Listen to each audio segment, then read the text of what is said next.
उपनिषद मंत्र 6 आज। यस्तु सर्वाणि भूतानि आत्मने वानुपश्यति सर्वभूतेषु चात्मानं ततो न विजुगुप्सते। यस्तु सर्वाणि भूतानि आत्मनया वानुपश्यति सर्वभूतेषु चात्मानं ततो न विजुगुप्सते। यस्तु सर्वाणि भूतानि आत्मन्यावानुपश्यति सर्वभूतेषु चात्मानं ततो न विजुगुप्सते। आस्था श्लोका पढ़ो।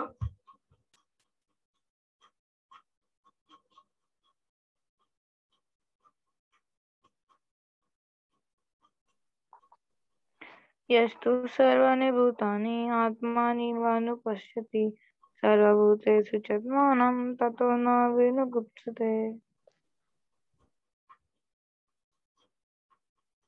आस्था को क्या नाम है? दीपिका माता जी आप पढ़िए, प्रयास करो। यस्तु सर्वाणि भूतानि आत्मन्येवानुपश्यति सर्वभूतेषु चात्मनां ततो न विजुगुप्सते। साधुमती माता जी आप प्रयास करोगे पढ़ने का? हाँ पढ़ूंगी। करो, कोशिश करो। मतलब पहले क्या है? यस्सु तो चलो ठीक है, कोई बात। Word to word meaning. यह जो तू लेकिन सर्वाणि समस्त भूतानि जीवों को आत्मनि परमेश्वर के संबंध में एवं केवल अनुपश्यति नियमित ढंग से देखता है सर्वभूतेषु समस्त जीवों में च तथा आत्मनम परमात्मा को तथा तत्पश्चात ना नहीं विजुगुप्सते किसी से घृणा करता है। अनुवाद। जो प्रत्येक वस्तु को परमेश्वर के संदर्भ में देखता है, जो समस्त जीवों को उनके अंश रूप में देखता है तथा जो परमेश्वर को प्रत्येक वस्तु के भीतर देखता है, वह कभी भी किसी वस्तु से या किसी जीव से घृणा नहीं करता। तो अभी हम लोगों ने जो पिछले चैप्टर पढ़े, पिछला श्लोकास मंत्र पढ़े, तो हमने देखा कि भगवान के क्या फीचर्स हैं, क्या उनका कैरेक्टरिस्टिक्स है कि भगवान सर्वव्यापी हैं, दूर भी हैं, पास भी हैं, अचिंत्य शक्तियां हैं। अब ये पतियां यहाँ पे अब इस वर्ष में बात होगी महाभागवतों की, भक्तों की, कि वह भगवान को किस प्रकार देखते हैं, कहाँ देख पाते हैं। तो ऐसा यहाँ पे हम लोग पढ़ेंगे आगे। कृष्णा, सॉरी मेरा डिस्कनेक्ट हो गया।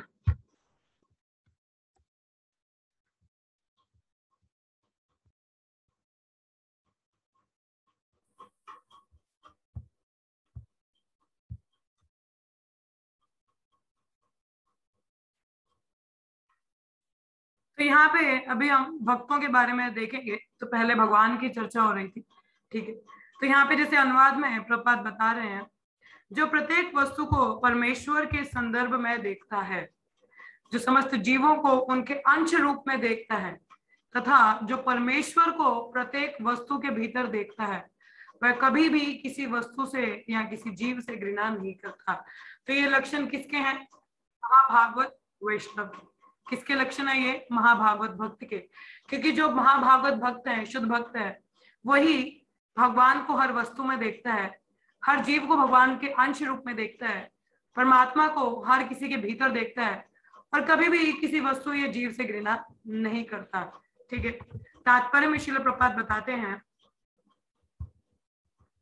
यह महाभागवत अर्थात उस महापुरुष का विवरण है जो हर वस्तु को भगवान के संदर्भ में देखता है। परमेश्वर की उपस्थिति की अनुभूति की 3 अवस्थाएं हैं। कनिष्ठ अधिकारी अनुभूति की निम्नतर अवस्था में होता है। तो देखिए 3 प्रकार के भक्त होते हैं, ठीक है। हम लोगों ने उपदेशामृता में पहले पढ़ा था, तो जो लोग उपदेशामृता जिन्होंने पढ़ा है तो उनको पता होगा, तो जिन्होंने नहीं पढ़ा है तो मैं जरा उनके लिए बता दूं कि 3 कैटेगरीज होती हैं डिवोटीज की। फर्स्ट होता है कनिष्ठ अधिकारी, न्यूफाइट जो होता है भक्त। दूसरा मध्यम अधिकारी, ठीक है, जो थोड़ा सा भक्ति में प्रगति कर चुके हैं, स्थिर हैं। और तीसरा उत्तम श्रेणी के भक्त, जिसको उत्तम अधिकारी कहा जाता है, प्योर डिवोटीज जिनको कहते हैं, ठीक है। तो जो कनिष्ठ अधिकारी है उसकी जो अनुभूति है वो बहुत ही first second third class understanding आप कह सकते हैं, ठीक है। वे अपनी धार्मिक आस्था के अनुसार किसी पूजा स्थल या मंदिर, गिरजाघर या मस्जिद में जाता है और वहां पर शास्त्रों के आदेशानुसार पूजा करता है। तो ये न्यूफाइड कनिष्ठ अधिकारी क्या है? ये मतलब मैं और मेरे भगवान, बीच में भक्तों को ज्यादा नहीं पूछता, मानता नहीं है। मंदिर जाएगा, गिरजाघर जाएगा, मस्जिद जाएगा, तो शास्त्र में जैसे लिखा वैसा पूजा अर्चन वो करेगा। ठीक है। ऐसी अवस्था के भक्त भगवान को पूजा स्थल पर ही उपस्थित मानते हैं, अन्यत्र कहीं नहीं। अब ऐसे जो भक्त हैं वो क्या सोचते हैं, भगवान कहाँ है? सिर्फ मंदिर में है और कहीं नहीं है। एक उदाहरण मैं दूं, एक बार ट्रेन में क्या हुआ, एक मुसलमान व्यक्ति था, तो वो स्मोकिंग कर रहा था। क्या कर रहा था? स्मोकिंग कर रहा था, सिगरेट पी रहा था। तो हुआ क्या, वो स्मोकिंग कर रहा था, धुआं आ रहा था। ट्रेन में कोई स्मोक करता है तो कितना धुआं लगता है ना, सिर पे चिपकता है। तो एक भक्त थे हमारे वहां पे, तो उन्होंने उनको बोला कि देखिए भाई साहब, आप स्मोक मत कीजिए, अगर आपको सिगरेट पीना ही है तो आप वॉशरूम चले जाइए, थोड़ा कम रहेगा, हम लोगों को तो थोड़ा दिक्कत नहीं होगा ना। तो बोला मैं क्यों जाऊं? नहीं जाता। बोल क्या करेगा? ऐसा उसने व्यक्ति ने बोला। क्या उत्तर दिया? नहीं जाऊंगा। क्या करोगे तुम? हाँ, अब ये भक्त था, क्या कहता कि मस्जिद में स्मोक करते हो क्या तुम? मतलब मुसलमान था तो ऐसा पूछा। खैर मैं किसी को पॉइंट नहीं कर रही हूँ, बस ऐसा उदाहरण दे रही हूँ। तो बोला मस्जिद में स्मोक करते हो आप? बोलता नहीं, वहां पे तो अल्लाह होते हैं। तो बोला अच्छा। तो कहते अल्लाह बाकी जगह कहीं नहीं होते? तो व्यक्ति थोड़ा सोच में पड़ गया, हाँ, कि ये मस्जिद में अगर अल्लाह होते हैं तो सर्वत्र, उसने व्यक्ति ने बोला क्या अल्लाह बस सर्वत्र नहीं है क्या, बाकी जगह नहीं है? तो वो थोड़ा सोच में पड़ा और जाके उसने सिगरेट को बुझा दिया गुस्से में। मतलब कहने का अर्थ ये है कि जो नए भक्त होते कनिष्ठ अधिकारी, उनको लगता है मैं और मेरे भगवान, और जो भगवान है वो केवल मंदिर, मस्जिद, गिरजाघर यही मिलेंगे, बाकी कहीं नहीं मिलेंगे। ये इनका कॉन्सेप्ट होता है जो बहुत ही नए भक्त होते हैं। ठीक है, अभी उनको ज्यादा नहीं पता होता। ठीक है। तो ऐसी अवस्था के भक्त भगवान को पूजा स्थल पर ही उपस्थित मानते हैं, अन्यत्र कहीं नहीं। वे ना तो ये निश्चित कर पाते हैं कि भक्ति में कौन किस पद पर है, ना ही वे ये बता सकते हैं कि किसे भगवान की अनुभूति हो चुकी है। ऐसे भक्त नित्य कर्म करते हैं और कभी कभी परस्पर लड़ झगड़ भी पड़ते हैं कि अमुक प्रकार की भक्ति दूसरे से श्रेष्ठ है। अब जैसे एक उदाहरण आपको दूं मैं, खैर बताना तो नहीं चाहिए बट ऐसे बता रहे कि जो कनिष्ठ भक्त होते हैं ना, उनको नहीं पता कि हमारे जो सीनियर डिवोटीज हैं वो कौन होते हैं, या वरिष्ठ वैष्णव कौन है, या उनको कितना समय हो चुका है भक्ति में, तो काफी ज्यादा अनुभव होगा। उनको ये चीजें नहीं समझ में आती क्योंकि नए नए है ना, वो सभी को एक जैसा ही समझते हैं। ये भी मेरी तरह ही है, नया भक्त है तो मतलब इस तरीके से। अब मुझे याद है अभी संडे को भगवान की कृपा से हमने थोड़ा क्लास लिया था वहां पे। तो एक नया लड़का है मंदिर में, लड़का तो नहीं मतलब नया भक्ति है, अभी नया नया जुड़ा ही है, ज्यादा पता नहीं है उसको कुछ भी। तो आया तो प्रसाद, हम लोग वितरण प्रसाद पा रहे थे, तो मुझे आके बोलता oh you had a great collection of knowledge, हाँ आपको बहुत ज्यादा ज्ञान है, बहुत अच्छा था, कीप इट अप, ऐसे ही करते रहो, हाँ बहुत अच्छा बहुत अच्छा। he was saying to me in that way, मतलब क्या बोला क्या उसने, थोड़ा मजाक की बात, I am not saying in that way कि मुझे ऐसा क्यों बोला उसने, मतलब मैं ऐसा बता रही हूँ जनरली। अब देखिए कोई नए भक्त, कोई थोड़ा भक्ति में जिसको पता है, तो अगर हमें किसी का क्लास अच्छा लगता है या कुछ पॉइंट होता है तो हम जाके बोलते हैं प्रभु जी माता जी बहुत अच्छा आपने बताया, धन्यवाद बताने के, इस तरह का हमारा कमेंट होता है। हम नए भक्त है उनको नहीं समझ में आता, मतलब जो नया नया व्यक्ति है तो आएगा you had a very great knowledge, आपको बहुत अच्छा ज्ञान है, कीप इट अप, ऐसे करते रहो, हाँ बहुत अच्छा चल रहे हो आप। तो there like comment, obviously I didn't say anything, so हमें तो उसको अच्छे से मानना चाहिए। हमने बोला हाँ बस आप प्रे करो, हम और ज्यादा प्रयास करेंगे। तो इस तरीके से खैर मैं ऐसा बता रही कि जो नए लोग होते हैं उनको समझ में नहीं आता कि कोई हमसे सीनियर है या कोई वैष्णव है, कितना समय उसको भक्ति में हो चुका है या क्या बोलना चाहिए, उसको नहीं समझ में आता। और बेशक हम लोगों को ज्यादा समय हो गया, हमें उनका बुरा नहीं मानना चाहिए, तो क्योंकि वो नए हैं तो उनको भी अच्छे से ऐसा जवाब हमको देना चाहिए। बट मैं ऐसे बता रही हूँ कि जनरली जो नए भक्त होते हैं उनको पता नहीं चलता कि कोई सीनियर है या हमें क्या एटिकेट रखना चाहिए, क्योंकि हमारे वैष्णव कम्युनिटी में बहुत एटिकेट्स होते हैं तो उनको नहीं पता होता जनरली, मगर उनका बुरा नहीं मानना चाहिए हम लोगों को। ठीक है, धीरे धीरे सीखते हैं, हम लोग भी पहले कभी ऐसे रहे होंगे। तो जैसे यहाँ पे तो कनिष्ठ भक्त को नहीं पता चलता, अंतर नहीं पता चलता कि भक्तों में भी कितना अंतर रहता है या कैसे है, उसको सभी एक समान शुद्ध भक्त दिखते हैं। तो जैसा यहाँ पे आगे बताया है, ऐसी अवस्था के भक्त भगवान को ऐसे भक्त नित्य कर्म करते हैं और कभी कभी परस्पर लड़ झगड़ भी पड़ते हैं। तो कनिष्ठ अधिकारी क्या है, नया भक्त कैसा है, कर्म भी करता है, कभी कभी लड़ झगड़ मरते हैं एक दूसरे पे, उनको इतना अनुभूति नहीं होती है, तो लड़ झगड़ भी पड़ते हैं कि अमुक प्रकार की भक्ति दूसरे से श्रेष्ठ है, सोचते नहीं मेरी भक्ति ज्यादा श्रेष्ठ है तेरे से, क्योंकि मैच्योरिटी नहीं है ना, तो इतना पता नहीं रहता उनको। तो वास्तव में ये कनिष्ठ अधिकारी भौतिकतावादी भक्त होते हैं। तो जनरली ये जो न्यू फाइट डिवोटी है, कनिष्ठ अधिकारी है, ये जनरली मटेरियलिस्ट होते हैं, मतलब भौतिकवादी भक्ति होते हैं। जनरली मंदिर जाते हैं तो हमारा कुछ इच्छा है तो उसको पूरा करने के लिए जाएंगे, ठीक है। जो आध्यात्मिक स्तर तक पहुंचने के लिए अभी भौतिक सीमा को लांघने का मात्र प्रयत्न करते रहते हैं। तो ये जो नए भक्त हैं अभी, मतलब लगा लो अभी नया नया इन्होंने देखा है, तो अभी ये भौतिक स्तर पर ही है, मटेरियलिस्टिक प्लेटफॉर्म पर ही है, तो इनको अध्यात्म स्तर पे आने के लिए अभी ये थोड़ा प्रयत्न और करना पड़ेगा। तो धीरे धीरे आध्यात्मिक जगत में भी आते हैं और फिर उनको सारा पता चलता है कैसा भक्ति कैसा करना है, किससे कैसे बात करना है, तो देन दे विल लर्न, ठीक है। आगे ये कैटेगरी आता है जिन्हें अनुभूति की दूसरी अवस्था प्राप्त हो चुकी है, वे मध्यम अधिकारी कहलाते हैं। तो हमारे मध्यम अधिकारी कौन है, कनिष्ठ कौन है, जो बिल्कुल नया है, अभी उसको कुछ नहीं पता है, अभी थोड़ा भौतिकवादी है, बाहर जाके खाएगा भी, थोड़ा मजा मस्ती करेगा, हाँ, तो मंदिर में भी आएगा, तो मंदिर में आएगा तो पता नहीं है कि भक्तों का कैसे संग करना है या क्या बोलना है, कैसा पूछना है, उसको नहीं पता रहता, क्योंकि नया है तो इतना एटिकेट उसको नहीं समझ में आता, तो उसके हिसाब से मैं मेरा भगवान ऐसा चलता है, ठीक है। सो अभी दूसरी श्रेणी के भक्त आते हैं जो थोड़ा सा उनको समय हो चुका है भक्ति में, ठीक है। ये भक्त 4 श्रेणियों के बीच के अंतर में को मानने वाले हैं। अब ये जो भक्त होते हैं मध्यम अधिकारी, ये फिक्स्ड अप होते हैं, डीटी वर्शिप में भी होते हैं और अपनी साधना में भी के होते हैं, इनका श्रद्धा होता है भक्ति में, और ये अंतर भी जानते हैं कि क्या किस व्यक्ति को किस तरीके से हमको ट्रीट करना चाहिए, ठीक है। अब इनको ये पता है कि परमेश्वर क्या है, भगवत भक्त कौन होता है, वे अबोध जिन्हें भगवान का कोई ज्ञान नहीं है, ऐसे लोग जिनको भगवान का कोई ज्ञान नहीं है उनको क्या करना है, या नास्तिक लोग हैं जो इनको बिल्कुल भी श्रद्धा नहीं है, उनके साथ क्या करना चाहिए, तो उनको इनका अंतर मालूम रहता है, ठीक है। सो मध्यम अधिकारी इन 4 श्रेणियों के मनुष्य के प्रति पृथक पृथक प्रकार से बर्ताव करता है। तो ये चारों के पर अलग अलग व्यवहार उसका रहता है। वह भगवान को प्रेम का उपदान मानकर उनकी पूजा करता है। ये नोट करिएगा डायरी में, 4 इनको अंतर पता है और चारों के साथ में कैसा इनका व्यवहार है।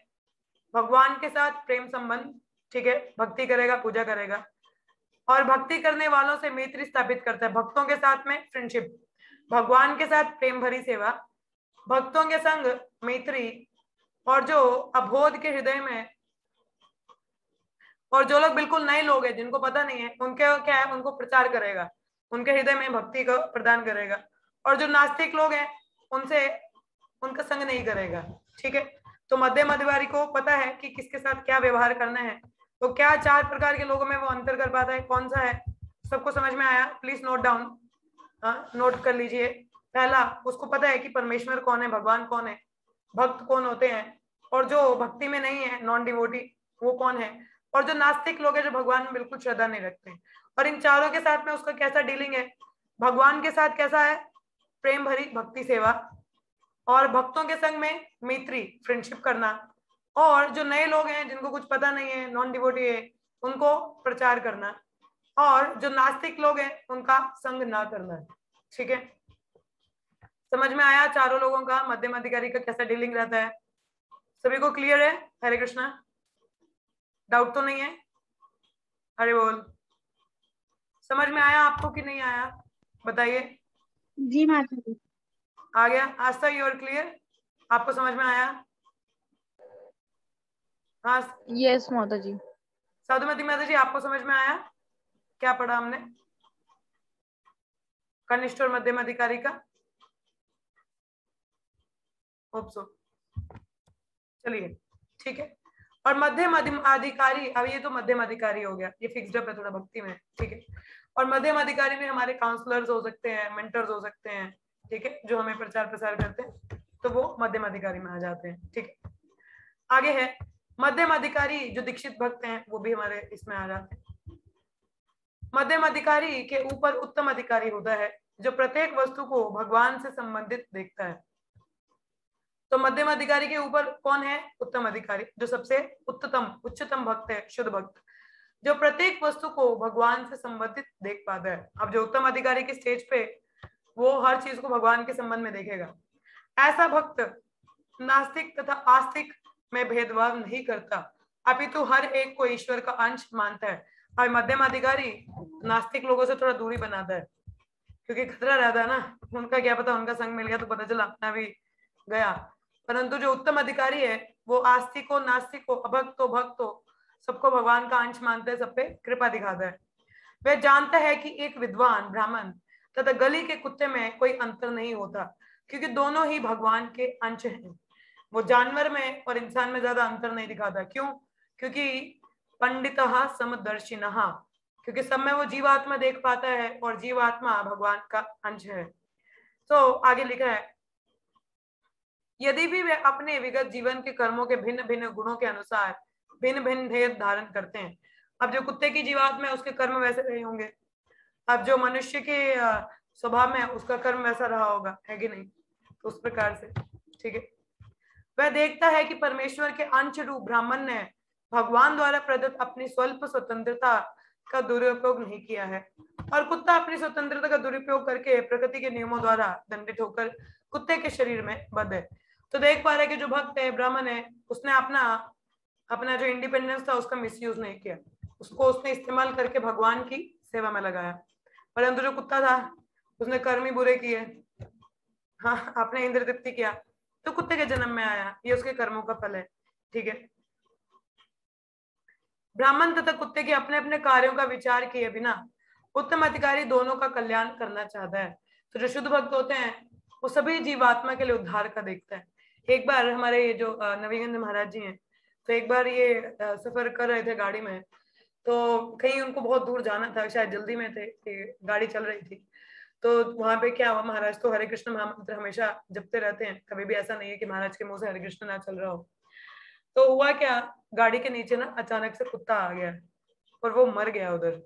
मगर गाड़ी काफी तेज थी तो रुकी नहीं, पर महाराज को लग गया कि कुत्ता नीचे आ गया। तो महाराज ने क्या बोला, महाराज को बहुत कष्ट हुआ, महाराज बहुत दुखी हुए कि इस तरीके से कुत्ता, जो वो गाड़ी, एक जीवात्मा की हत्या होगी गाड़ी के नीचे आके। तो महाराज ने उपवास किया और सभी भक्तों को बोला कि निरंतर हरे कृष्ण महामंत्र का जप करते रहो और उस जीवात्मा के लिए प्रार्थना करो कि उसको सही जगह मिले। ये होता है वैष्णव का हृदय। क्या होता है? ये वैष्णव का हृदय है। तो कभी एक प्रपात के समय वो अपने शिष्यों के साथ में एक छोटा सा कीड़ा चल रहा था, तो उनकी शिष्य जब वो थोड़ा घृणा कर रही थी, प्रपात ने बोला हरे कृष्ण महामंत्र का जप करो और फिर इसको बाहर डाल दो। मतलब प्रपात उसके लिए भी दया, जीव दोया कृष्ण नाम सर्वधर्म सार, कि हर जीव को हरि नाम देना है, ठीक है। ऐसा विद्वान भक्त भौतिक शरीरों द्वारा भ्रांत नहीं होता, अपितु उन जीवों के आंतरिक आध्यात्मिक सुफुलन से आकृष्ट होता है। तो क्या बोला है, तो भौतिक शरीर को नहीं देखता। जो शुद्ध भक्त है वो क्या देखेगा कि इसका इंटरनल गुण क्या है, ये तो भगवान का ही अंश है, इसको जागृत करना चाहिए इसका भक्ति, तो उसमें उसको हेल्प करता है, मदद करता है, प्रयास करता है। जो लोग एक रूपता या मित्रता के भाव, भाभी खाना मैं उठाऊं, जो लोग एक रूपता या मित्रता के भाव का अतिक्रमण करके उत्तम अधिकारी का अनुकरण तो करते हैं, किंतु देहात्म बुद्धि के स्तर पर आचरण करते हैं, वे वास्तव में झूठे परोपकारी हैं। विश्व बंधुत्व के का धारणा उत्तम अधिकारी से सीखनी चाहिए, ना कि किसी मूर्ख व्यक्ति से, जो आत्मा या परमात्मा के विस्तार अंश को भी, जो सर्वत्र निवास करता है, ठीक से नहीं जानता। कई लोग होते हैं, मतलब लोगों की मदद करेंगे मगर भगवान को नहीं पूछेंगे, हाँ, मतलब लोगों का मदद करते हैं, कई बार अपना ही उनका मोटिव होता है, देखिए हम कितना दान पुण्य करते हैं, अपना उनका खुद का मोटिव है, ठीक है। तो ऐसे लोग जो परमात्मा जीवात्मा उनमें अंतर नहीं जानते, वो सही से किसी का भला नहीं कर सकते। जैसे हम लोगों ने पहले भी देखा, कई ऐसे लोग हैं जो ह्यूमन काइंड के लिए बहुत कुछ करना चाहते हैं, मगर वो कब तक कर सकते हैं, जब तक डोनेशन आ रहा है, पैसा आ रहा है, मतलब खाना दे रहे हो, किसी को भोजन दे रहे हो, कपड़े दे रहे हो। कल को वही व्यक्ति गुंडा बन जाए, आपके उस मदद का क्या फायदा? तो सही परोपकार क्या है? किसी को भक्ति में जोड़ना, भगवान के साथ उसका संबंध स्थापित करना, ये सबसे बड़ा परोपकार है जो कि शुद्ध भक्त करते हैं। इस छठे मंत्र में यह स्पष्ट उल्लेखित है। एक सेकेंड।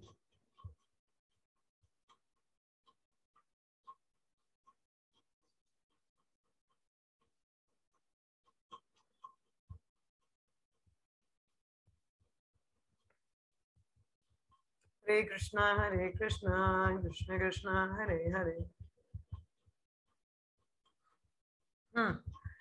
इस छठे मंत्र में यह स्पष्ट उल्लेखित है। अब जैसे मैंने बोला ना कि जैसे एनजीओ वाले हैं, वो सोचते सिर्फ मनुष्य ही भगवान के अंश हैं या उन्हीं को सेवा करना चाहिए, ये नहीं जानते कि भगवान तो सर्वत्र हैं, सबको सब भगवान के अंश हैं, सबको एक बराबर ट्रीट करना चाहिए। इस छठे मंत्र में यह स्पष्ट उल्लेखित है कि मनुष्य को चाहिए कि वह ठीक तरह से देखे। इसका अर्थ यह हुआ कि वह पूर्ववर्ती आचार्य का अनुसरण करे जो सिद्ध शिक्षक। एक सेकेंड ना।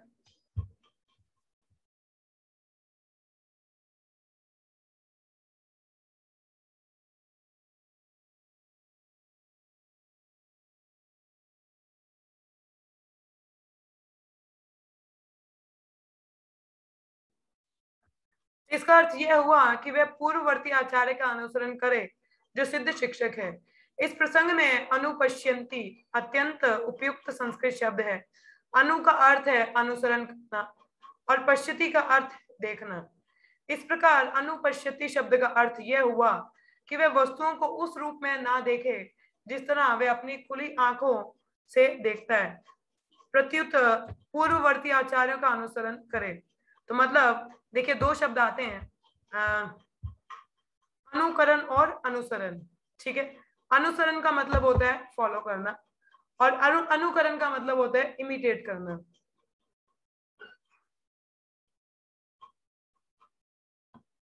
अनुसरण का क्या अर्थ है? फॉलो करना। ठीक है, जैसे कहा जाता है हमें महान आचार्यगण वैष्णवगण उनके पच्चिन पे चलना चाहिए। महाजनों ये अथ Grantha, we should follow in the footsteps of our आचार्य और महाजनस। ठीक है, हमें उनके पच्चिनों पे चलना चाहिए। ठीक है, अनुसरण का मतलब होता है फॉलो करना और अनुकरण का मतलब होता है इमिटेट करना। जैसे कथा आता है, एक बार शंकराचार्य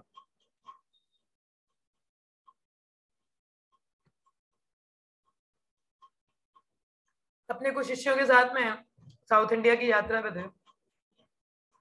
तो वो एक मिठाई वाले की दुकान पे जाते हैं। तो मिठाई वाला उनको प्रणाम करता है क्योंकि साधु हैं, महात्मा हैं, तो उनको मिठाई देते हैं।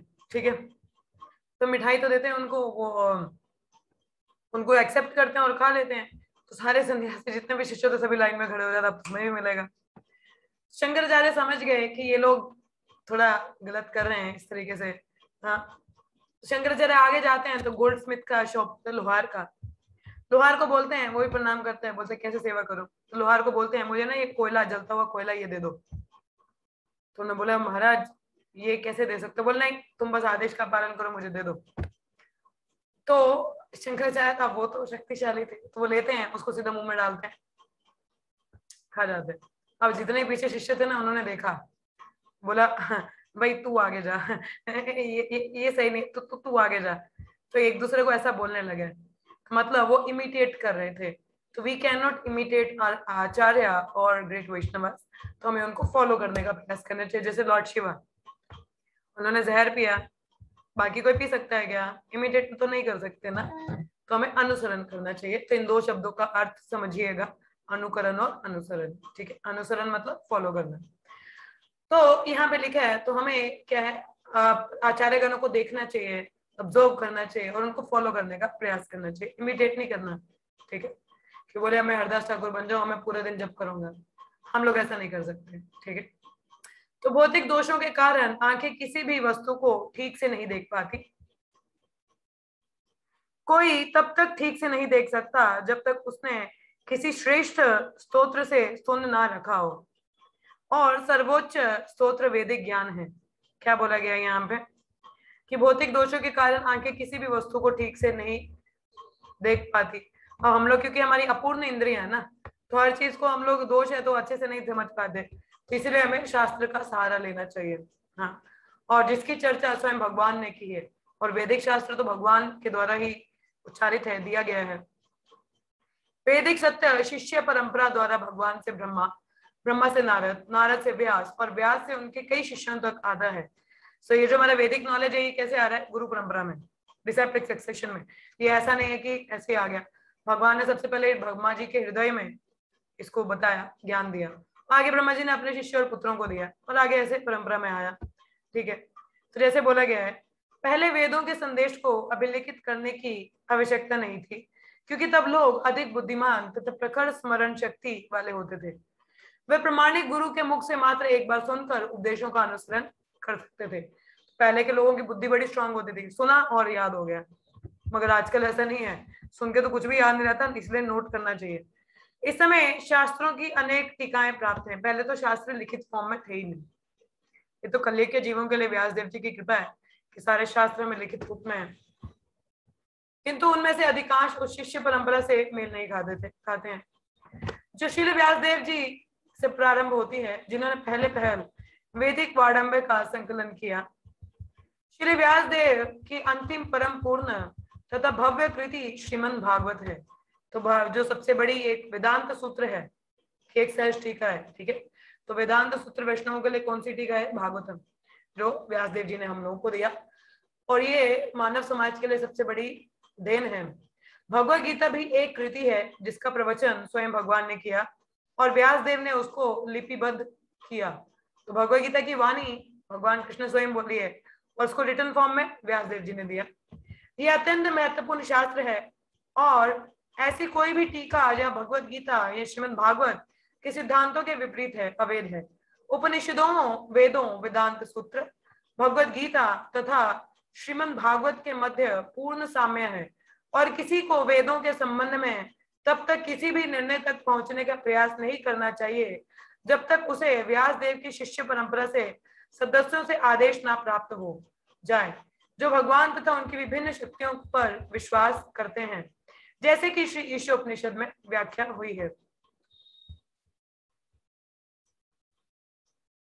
हरे कृष्णा। अभी भी आवाज जा रहा है क्या? हरि बोल। माता जी बहुत ज्यादा जा रही है, बहुत कुछ मिस हो गया। बहुत ज्यादा ब्रेक हो रही है। मेरे यहाँ से तो अच्छा है। एक सेकेंड में जरा वाईफाई कनेक्ट करूं।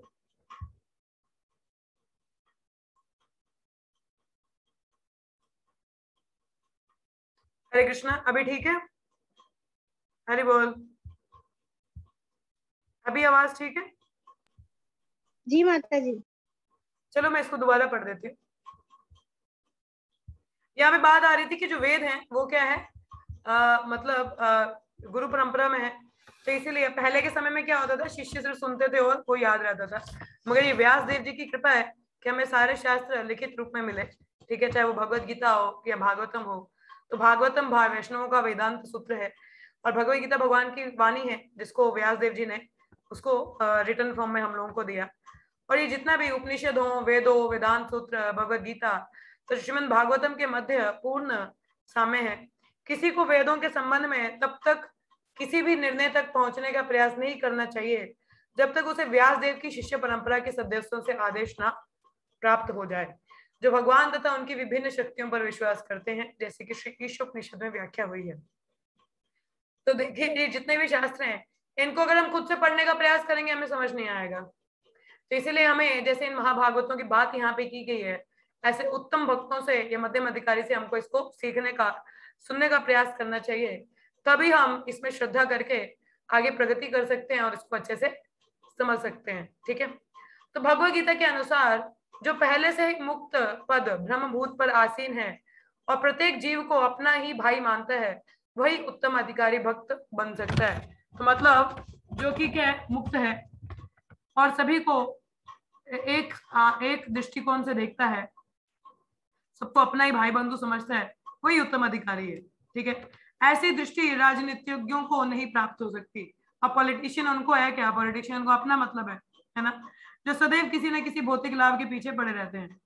तो जो व्यक्ति उत्तम अधिकारी के लक्षणों का अनुकरण करता है, वह भले ही किसी दूसरे के बाहरी शरीर का उपयोग यश या भौतिक लाभ के लिए करता हो, लेकिन मैं आत्मा की सेवा नहीं करता।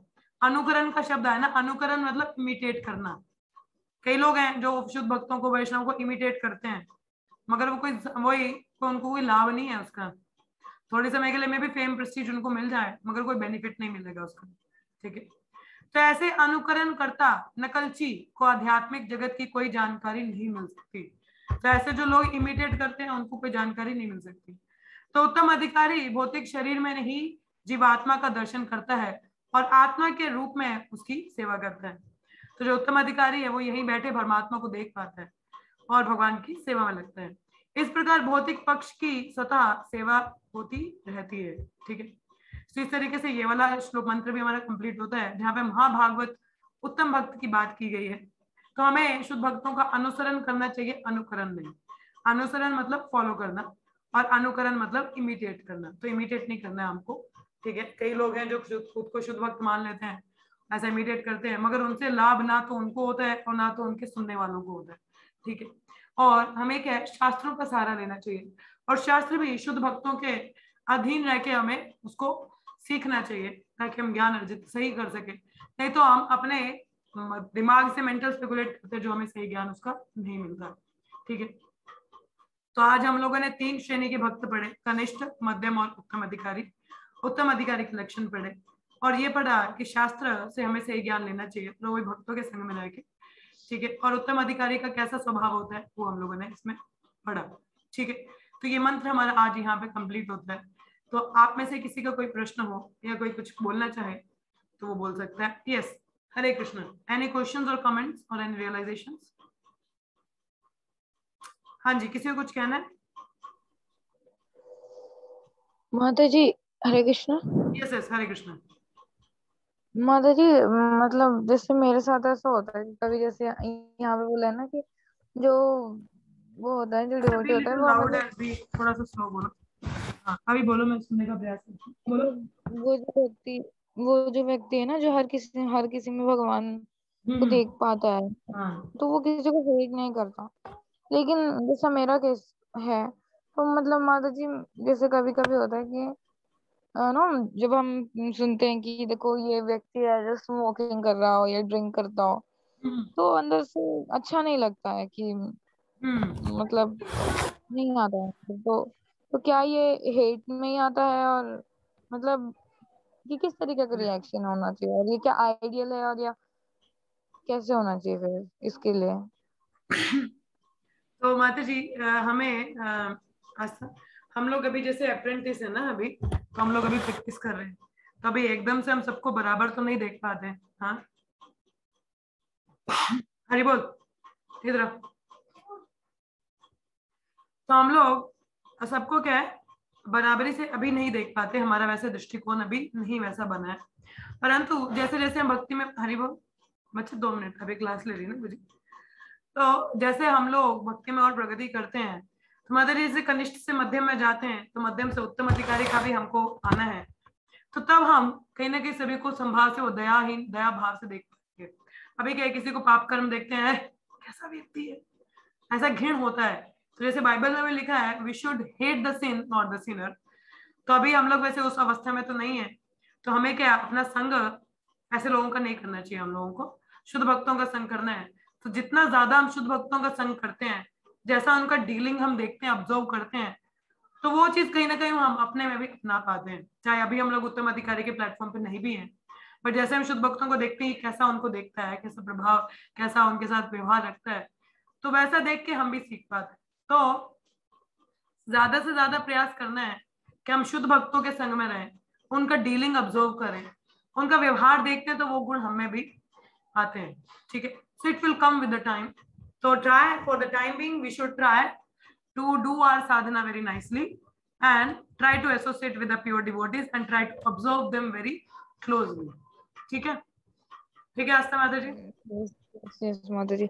मतलब माता जी मतलब मेनली ऐसा होता है मेरे साथ में कि मतलब मैं लॉ बहुत बार मतलब ऐसा होता है ना कि मैं गलती पहले कर चुकी होती हूँ कि मतलब हाँ। किसी और के बारे में बुरा बोल देना हम्म। या कुछ कर देना, लेकिन फिर बाद में बहुत बुरा लगता है कि मतलब मैं दिखा तो रही हूँ मैं कि मैं मतलब आउटरली कि आई एम लाइक फॉलोइंग देख भक्ति पाथ फॉलो कर रही हूँ, लेकिन मेरे उसमें इतने अवगुण है, मतलब बाद में मुझे बहुत बुरा लगता है हर हर बार। मतलब मैं फिर मैं सोचती हूँ कि मैं कितनी मूर्ख हूँ कि मैं हमेशा मतलब गलती यस, करती हूँ, और उसके बाद में भी फिर वही आचरण होता है। मतलब हर बार पछताना ही पड़ता है कि मतलब बाद में पछतावा होता है, तो उससे पहले ही क्यों नहीं सही कर लिया होता। ऐसा कुछ ये फिर पछतावा भी रियलाइजेशन होता बहुत है। अच्छा है आस्था। तो वी शुड ट्राई, अगर हम लोग पहले गलती कर चुके होते हैं किसी व्यक्ति के बारे में, तो उसको मैं रेक्टिफाई, ठीक है, अब जो गलती हो गई तो उसको क्या करें, हम्म, हमें रेक्टिफाई करना चाहिए। तो we should go to such people, we should try to serve them, giving them और something, and beg forgiveness. That will bring us more ये ह्यूमिलिटी और हम्बलनेस। फिर हमें आगे के लिए वो मदद करता है। Getting the point? और यस अगर हम लोग माता बेग जी। नहीं कर सकते तो तो वी शुड सर्व ये देम। यस यस माता जी। वो वही चीज हमको मैंने हेल्प करेगा।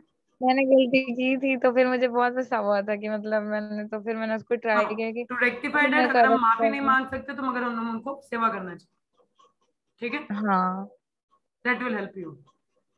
Okay, yes. यस माता और जी। किसी का, और ग्रेजुअली ऐसे मैंने बोला कि हमें ज्यादा से ज्यादा भक्तों का संग करो, उनके बिहेवियर को ऑब्जर्व करो, उससे बहुत कुछ सीखने को मिलता है, ठीक है। और कोई प्रश्न है किसी का? समय बहुत कम है हमारे पास, नहीं है? चलिए फिर यहीं पे विराम लेंगे, 3 बार हरे कृष्ण महामंत्र का उच्चारण करते हैं। हरे कृष्णा कृष्ण कृष्णा हरे हरे, हरे राम राम राम हरे हरे, हरे कृष्णा कृष्ण कृष्णा हरे हरे, हरे राम राम राम हरे हरे, हरे कृष्णा कृष्ण कृष्णा हरे हरे, हरे राम राम राम हरे हरे। श्री श्री ईश उपनिषद की जय, श्री प्रपाद की जय, सभी भक्तों की जय। Thank you so much. See you all in the evening for Krishna book reading. Hare Krishna everyone.